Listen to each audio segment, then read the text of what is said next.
This is how we safely use these electric ceramic heaters in our RV. I'm going to show you what to do.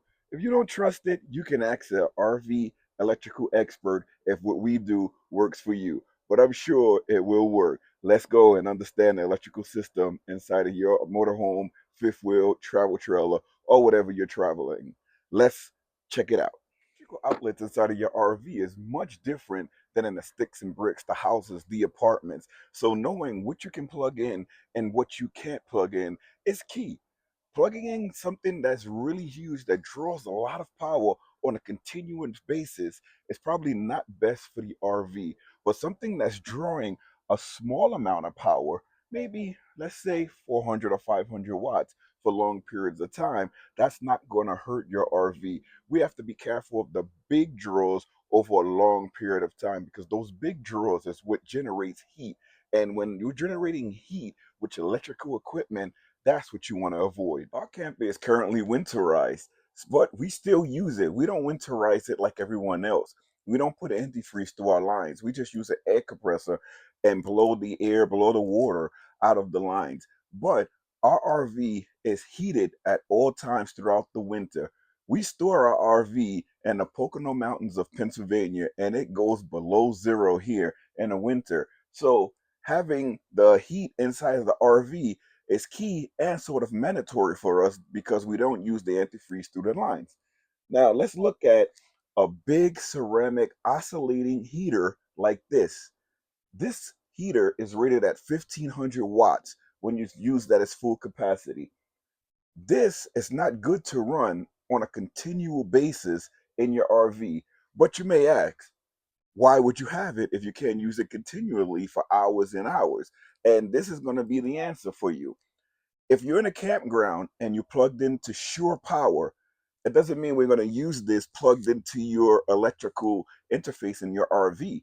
You can get an extension cord that's rated for something with high wattage, a long outdoor extension cord, and you can plug it into the box, the electrical box outside, and run the cord inside of your RV to plug into your high powered electric heater. This will work. You can run that continuously. You just want to make sure that you have the right rated electrical cord that can hold enough power to power your big 1500-watt electric heater. You can run it as long as you want on the box, the electrical box that is outside. You just run the electric cord in, and that's what we do. Even when we at the sticks and bricks, we'll run an extension cord into an outbox that we have outside and have this big oscillating 1500-watt electric ceramic heater oscillating. We'll leave this on all day and we don't have to worry about cords heating up or anything. And you can check the power cord. You can touch it to see if it's heating up. If your heater is heating up the cord, that means that it's something wrong with the heater. The manufacturer of this heater did something wrong because this cord should not be getting hot. But you can check the cord, you can check the extension cord, you can check the outlet of wherever you plug it into. But this size shouldn't be plugged into the motorhome on a continual basis because the sockets that you use for the motorhome, it may look like the sticks and bricks, but it's totally different. Everything is plastic inside of the motorhome and it's just plugged in. It's just like put in. It's not screwed in or anything like that. It's just put in to the electrical box and it just fits. So let's look at what you can run on a 24-hour ongoing basis. Now, this is a small heater that runs at about 450 to 500 watts. This is not too heavy to plug into your electrical load into your RV. This can run continuous all night, all day. But when you're running electric appliances, you want to keep maintaining contact. Like you want to have visuals, you want to see it, you want to feel it to make sure nothing is heating up. And we've tested these for years. And I always go into wherever I have this type of heater plugged in and I feel the wires, I feel the outlet where it's coming on just to see if I feel any heat. And with this small pulling electrical heater, I don't feel any heat from the wires. It does put out a nice bit of energy, a nice bit of heat in small locations like bathrooms on bedrooms, and it's really good. You just want to make sure that you don't have too many of these things plugged into the same outlet. So you could have maybe just one of the ceramic heater plugged into the outlet, and that's it. You shouldn't have multiple things plugged into that same outlet, because remember, this is 500 watts, and then if you have other things pulling, adding up to that big wattage, that's where the problem persists. So you want to have something with small wattage. So this one is really good. So let me show you another ceramic heater that we use inside of the RV. While I'm talking about how to heat your motorhome, let's take a break and look at a video from today's sponsor, which is Greasel. This is the Greasel T200 portable power station. It comes with 2 USB outlets, 2 USB-C outlets, and a barrage of attachments. This is one beautiful, powerful portable power station and a small imprint. A closer view of this Greasel T200 shows the available inputs and outputs. This 12 volt output here is for the DC 12 volt cigarette lighter plug. Really cool. Nifty little flashlight here in the back.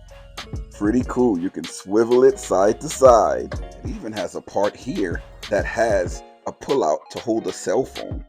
So that's pretty cool. It has a 240 watt max ultra fast charge. Total usable wattage is 153.6 watts. It's pretty cool, people. Let's go over what it can charge. So for you heavy MacBook users and computer laptop users, with the available 100 watt USB-C outlet, you can charge your MacBook. Let's see what's in the box. User manual, USB-C charging cable, and DC to cigarette lighter outlet output. Pretty cool, isn't it? For the gamers, we can also charge your portable handheld device in one of the USB outlets. Pretty cool. Let's add some more things. Okay, let's say that you're not just a regular gamer. Let's say you're a heavy gamer. We have 2 portable gaming devices hooked up to the Greasel. Let's see how much power we're pulling. 29 watts. But oh no, we're not finished. Let's hook some more stuff up to this Greasel T200. Let's add a cell phone to this, iPhone. So now we have 1, 2, 3, 4 things connected. By the way, this input 100 watts is dual purpose, so you can use it at 100 watts and you can charge it at 100 watts. Pretty cool. So what happens now that you have all the ports used? Remember that 12 volt DC cigarette outlet?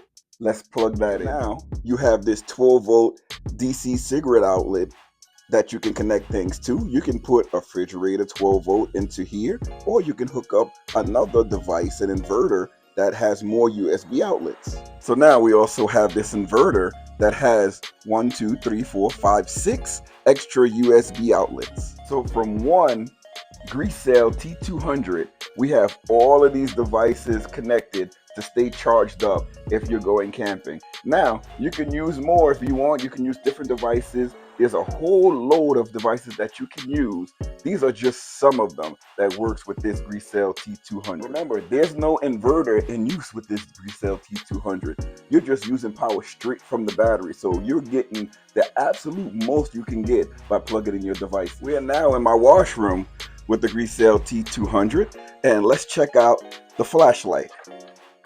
Here we go. Let's cut on the light first before we turn off the lights in the room here. Check it out. And you can angle this whichever way you want. Pretty cool, right? So you guys can see me. Hi. Pretty cool. This is the Greasel T200 portable power station. Power everything for your needs. Great portable power station. Now this is a 750 watt ceramic heater. At its highest level is 750 watts, but you can bump it down to a level below the highest and it's 500 watts. Having this in the front of the RV is like a game changer, because if you have 10-degree temperature outside, 10 degrees Fahrenheit, single digits, 5 degrees Fahrenheit, and you have these heaters placed where I'm going to show you, oh my Lord, you can save so much on propane if you're plugged into the grid at a campground, if you're staying for a lot of weeks or you're full time, Or if you plug it into shore power, if your RV is outside your house like ours is, you can bump down the water so you're not using so much. But this works on a continual basis. And again, you check the plug just to see if it's heating up. You check the wire to see if it's heating up. And even at 500 or 750 watts, these plugs do not heat up. The wire is not hot, and everything is safe. This is what we've have observed. So if you're gonna try it, you have to you have to observe it yourself, or you can call an electrician or a trusted RV electrician that you can ask about these electric ceramic heaters. The low wattage, we found out we use them on a continual basis, and this motorhome, it's been here. We've had it for almost 2 years and going through a third winter now, and we had no problems with it. None of our pipes have been frozen or anything like that. Remember, we don't use antifreeze through the lines. We just use an air compressor, and we blow all of the water out of the lines as much as we can, and we heat the RV. We keep it at least 60, 65 degrees inside at all times. Right now, it's about 25 degrees outside, and I have the doors open. I don't have any of the heating on now just because I'm doing this video. Placement is key when you're heating up your RV using these ceramic electric heaters. So I'm going to show you exactly where we put our heaters to keep the temperature at 65 degrees during the winter inside of here. Now, if the temperature is above freezing, there's no reason for you to have the heaters on if you're not in the RV.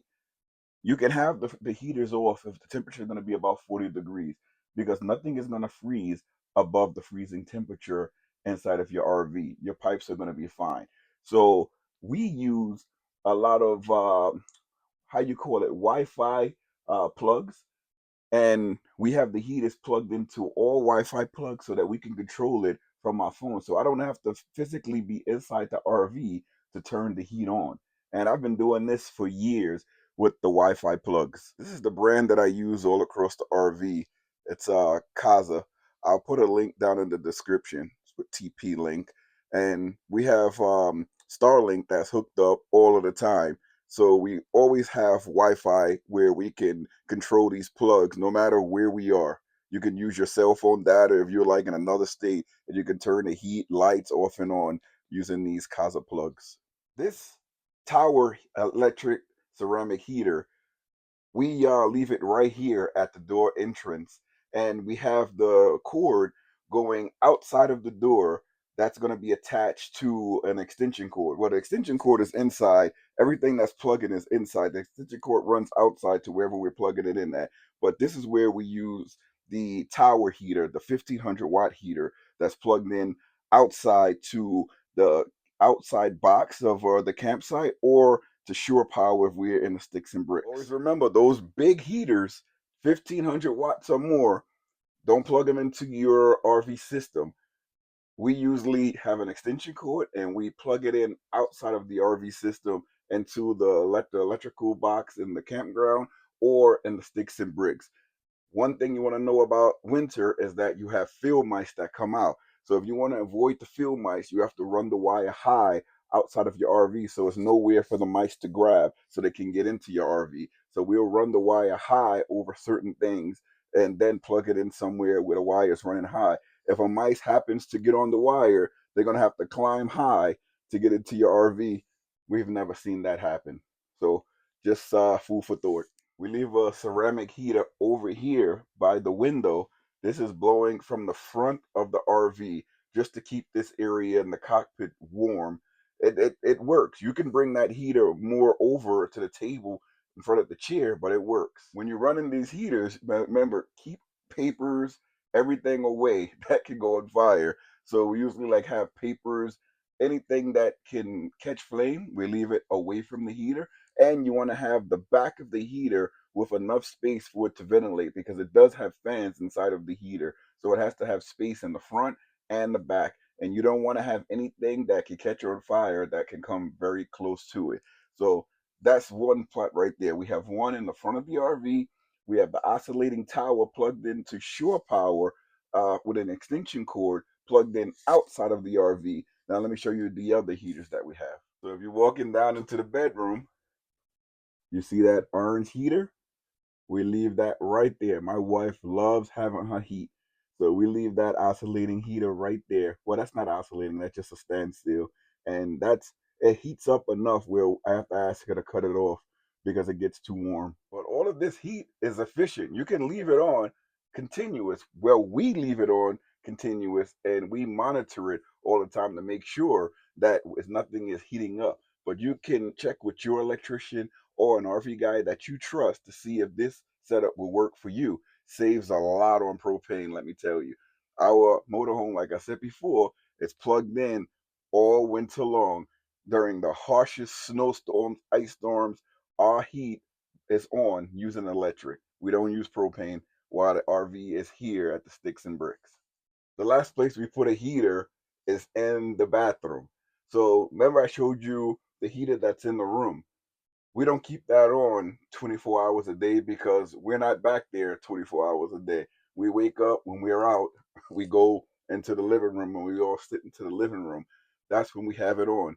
And while the RV is in storage or sitting here until our next trip, no need to have the electric heater on that's over there because no one's back there. We're the Sticks and Bricks.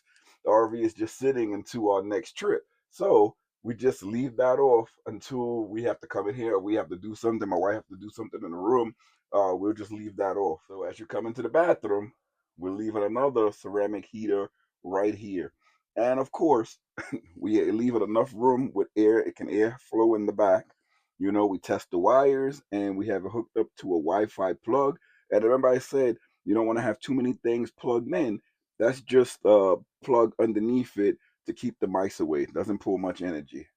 Overall, these are the ways that we heat the motorhome and we keep it nice and toasty in here. I can tell you the times that we were out winter camping using the electric heating, it was nice enough to keep us warm, like if temperatures drop and the teens or the single digits, it's suitable inside of here, even if it's at 65 degrees. But remember, you're in an RV, it's not Sticks and Bricks, it's not insulated the same. So when we do get cold, like it's still 65 degrees in here, but we feel cold, we do turn on a propane heat. And inside of this motorhome, the floors are heated. You have heats coming from each of the vents that's all below. Even it comes from the ducts on the ceiling. I don't know how they work that like that, but that's when we turn on the propane. It gets really toasty in here really fast, and that's when we turn it off. But the electric heat is fine. We leave one in the front, one in the middle, and one in the bathroom. And that's enough to heat up this RV where our pipes will not burst or anything like that. And let me show you another tip that we use when we using the electric heat in the winter because like I said, Pocono Mountains, the temperatures go below zero for a couple of days. We get ice storms where it's just ice everywhere, and you have to keep warm. So let me show you another tip we use to get the heat running through the walls so the pipes won't freeze up, even though we winterize. But if we take the RV out and it's in these conditions, this is what we also do. These RV doors, we leave them open. You have pipe insulation all back there. So we leave these open so that the heat can get in there and move around to the pipes and through the walls so that that can be insulated. Because remember, the pipes are right next to the walls. And if you come down here, this is another place where it's exposed. You leave that open. I'll turn on the light here so you can see if I can find the light. But inside the closet there, back there, there's piping. So you want to leave that open as well. Our bathroom door, we leave that open as well because we have a shower right on the other side. And right behind the shower, there's lines. Even though we blow out the air, we want the heat coming out of this bathroom and going into that shower. We also have piping in here, so we leave this open just a bit. Doesn't have to be open all the way, and we let the heat run all through so that everything has enough heat to go through it. Looking from the front of the RV to the back, all you see is cabinet doors and bathroom doors open just so that the heat can circulate all the way through where we have the pipes behind the walls. I hope the video wasn't too long or too boring, but this is how we keep the motorhome safe and warm during the winter months. And we've had a travel trailer. Now we have the motorhome, and it worked in both. The motorhome is bigger space, more things to go wrong, and this has worked. And we're going on our third winter now, having the heat with the electric ceramic heaters, and work perfectly. So let me know in the comments if you use electric heat to heat up your camper, and let me know some of the problems that you see can arise, or if you see any problems in the way that we heat our motorhome. So thanks for watching. Make sure you like, comment, subscribe, hit that thanks button. Anything we get for the channel goes back into the channel, and all the products that you see on this channel, we have an Amazon storefront, and we have links for those products. Anytime you use those links, it helps us out greatly. That's Amazon's way of giving us a commission. Doesn't change the price of the product. So if you want to help out the channel in any way and you see a product that you like, use the links that we provide. See you later, everybody. I'm out. Great. Enjoy the weather. It's cold, but let's get outdoors. Enjoy this weather, baby. See you next time.